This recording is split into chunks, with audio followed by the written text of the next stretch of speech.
Narinig niyo na ba ang Butcheron King ng Caloocan? Yan ang Dodongs.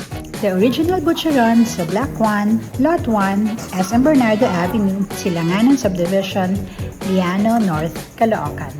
Ang Dodongs ay isang family-run business na nagsimula pa noong 1999. Mula sa simpleng butche ng manok, umangat at naging sikat ang kanilang butcheron, kasama ang iba pang street food faves, chicken skin, proven, at isaw.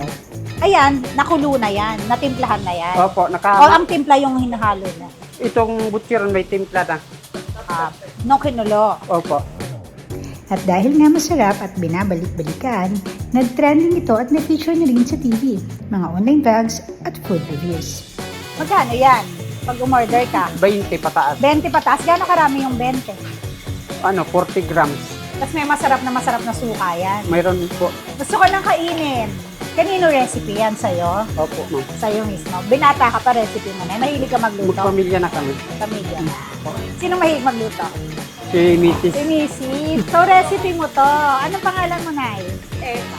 Eva, bakit Mang Dodong? At parang kilala kasi yung pangalan. Paano mo malalaman? Pag golden brown. Opo. Ayan o, parang nagpuputok-putok na, hindi ba? Ang sarap. Ang sarap nito pag bagong luto. Opo. Yun talaga masarap yung pagbagong luto. Oo. Kasi syempre pag nasobrahan, Mapait. mapait. So, dapat saktong luto. So, kapag ito, pwede na to. Oh.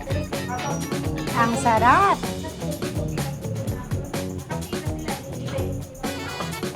Tara. Tikman na natin yung niluto natin.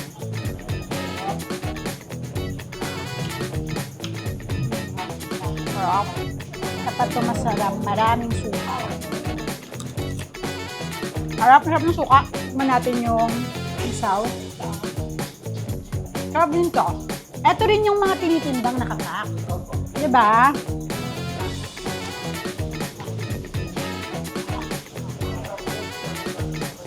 So, eto, magkano to? Bukod sa everyday customers, maraming restaurants ang unaangkat ng Butcheron ni Mang Dodong para i-resell at kung minsan, i-rebrand ito. Nang Dodong, ilan ang nauubos mong butcheron sa araw-araw?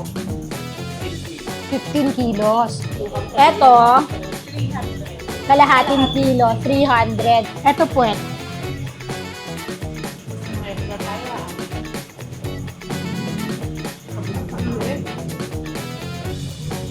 Yan, lambot.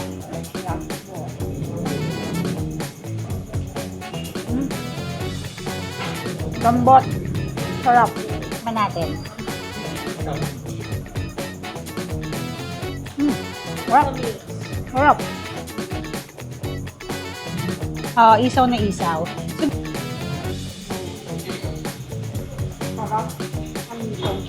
Ang sarap.